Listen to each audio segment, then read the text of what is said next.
Habi të mjeku. Personat që pinë kafe turke duhet urgjent ta dëgjojnë këtë. Do ngeleni pa fjalë. Tashmë dimë se kafeja ka vlera të pasvendësueshme për organizmin tuaj dhe mund të mbajë larg një sër komplikacionesh, duke përmirësuar ndjeshëm edhe shëndetin.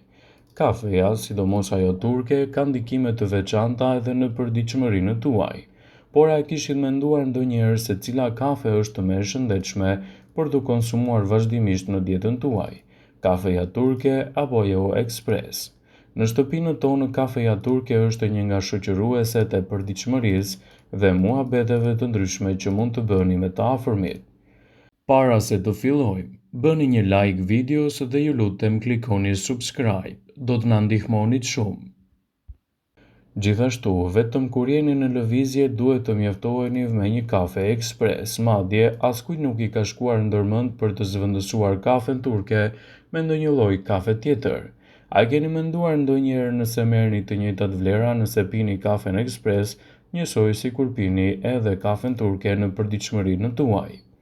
E vërteta është se jo të gjitha llojet e kafes kanë të njëjtat vlera dhe të njëjta ndikime për organizmin tuaj në tërësi. Dhe kafeja turke cilësohet të ndryshme nga të tjerat. Por cilat janë ndryshimet midis kafes turke dhe kafes ekspres, të cilën mund ta konsumoni në vazhdimsi të dietave tuaja dhe si ndikon ajo në përgjithësi në organizmin tuaj? Kafeja turke është ajo që ka përqindjen më të lartë të vlerave të bimës së kafes, pasi përgatitja e saj ka vetëm një hap: bluarjen e kokrave të pjekura të kafes dhe zjerjen e tyre me ujë, ndërsa kafeja ekspres kalon në disa procese të tjera. Ndryshimi I parë është koha e pjekjes së kokrave të kafes. Kokrat e kafes ekspres piqen më gjatë dhe më pas shtypen dhe siten për të prodhuar kokriza në madhësinë e rërës. Më pas përgatiten në makinën e ekspresit dhe bën të mundur largimin e dy mineraleve që ndodhen te kafeja: kafestol dhe kaevolian, dy minerale të yndyrore të cilat gjenden te bima e kafes, të cilat janë po aq të rëndësishme sa dhe antioksidantët. Por kush nuk duhet ta konsumojë kafen turke? Për njerëzit të cilët u vuajnë nga kolesteroli I lartë ose ato që kanë në familjen e tyre raste të sëmundjeve të zemrës, këto dy minerale janë vërtet të dëmshme. Studimet e fundit kanë treguar se këto dy substancat e personat që vuajnë nga kolesteroli I lartë rrisin dukshëm riskun e bllokimit të arterieve, duke përkeqësuar kështu shëndetin e zemrës pasi që ato nuk furnizohen me gjakun e nevojshëm. Pirja e kafes turke te këta persona rrit dukshëm nivelin e kolesterolit me 10%. Duke qenë se kafeja turke përmban 7.2 mg të kafestolit dhe 5.4 të kaevolianit, ndërkohë që kafeja ekspres përmban vetëm 1 mg nga secila substancë. Kjo për ekspertët është një dhënë e dobishme pasi që tregon se njerëzit që vuajnë nga kolesteroli duhet të konsumojnë më shumë kafen ekspres.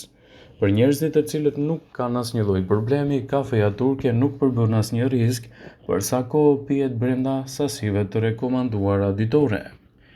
Keni dëgjuar shumë mbi kafen e turke, e cila është e pranishme çdo ditë në shtëpitë tuaja, por me siguri që nuk I dini këto sekrete. Kafeja turke nuk vjen nga Turqia. Nëse mendoni se kafeja turke quhet turke sepse ka origjinën nga Turqia, gaboheni. Provat historike tregojnë se kafeja turke ka histori të konsumit të saj në Yemenin e shekullit të 15. Më pas, ajo u përhap në Kairo dhe Mekë. Historianët të njohur tregojnë që në vitin 1640 në Konstantinopoj është hapur kafeteria e parë. Cilësia e kafes qëndron edhe tek ajka. Kafeja e mirë turke dallohet te ajka që krijohet në krye të filxhanit. Ajka e ndihmon kafen të qëndrojë nxehtë për një kohë më të gjatë. Ajo duhet të jetë me e butë dhe me bulza. Kafeja turke duhet të shoqërohet gjithmonë me ujë. Kafeja turke shoqërohet me një gotë ujë, sepse uji do të ndihmojë të ndjeni shijen e vërtetë të kafes dhe do të bëjë një pastrim të qelzës nga llumi që ngelet në fund. Kafeja turke duhet të shoqërohet edhe me një llokum. Rituali I kafes turke nuk quhet I plot nëse nuk konsumohet me një llokum. Ai shton ëmbëlsi dhe plotëson shijen e saj. Kafeja me krip. Në kulturën turke, nëse duhet të përcaktohet burrëria e dhëndrit, atëherë në kafen e tij shtohet kripa. Vajza bën kafen dhe sasinë e kripës tregon interesin. Nëse kripa është e tepërt, atëherë çifti nuk është për njëri tjetrin. Nëse kripa është në nivele mesatare, atëherë vajza ka interes. Ndërsa kur vajza ka hedhur shumë pak krip në kafe, atëherë ajo është e gatshme për t'u martuar. Dhëndri duhet ta pijë kafen e përgatitur në mënyrë që të quhet i gatshëm për martesë sipas traditave turke. Kafeja turke mbrohet nga UNESCO. Kafeja turke është vendosur në listën e trashëgimisë kulturore të UNESCO-s. Vendimi është marrë në seancën e 8 të Komunitetit Ndërqeveritar të UNESCO-s të mbajtur në vitin 2013 në kryeqytetin e Azerbajxhanit, Baku. Kafeja turke është një nga shoqërueset më të mëdha të përditshmërisë, e cila mund të ketë ndikime të forta në organizmin tuaj për sa kohë e konsumoni atë si duhet. Kafeja është mirë që të shtohet vazhdimisht në dietën tuaj. Çdo ditë, anvisat shqiptare përballen me ndryshime e sfida në punë e në familje. Përpara se të përballen me këto sfida, tradita kërkon që të konsumoni një filxhan me kafe. Shkencëtarët kanë kryer disa studime në lidhje me jetëgjatësinë e njerëzve në zonën e Ballkanit dhe të Mesdheut, në përgjithësi të cilët pinin kafe turke ose siç njihet ndryshe, kafeja e bluar i mët. Kafeja turke, një histori intrigash, politike dhe dashurie. Kafeja ka origjinën nga Kafa e Etiopisë, megjithatë emri i saj vjen nga arabishtja, që do të thotë qava që përkthehet verë. Kafeja e parë është prodhuar në Yemen, ku shumë besimtarë pinin kokrat e kafes të tretur në ujë për të qëndruar zgjuar gjatë lutjeve të tyre.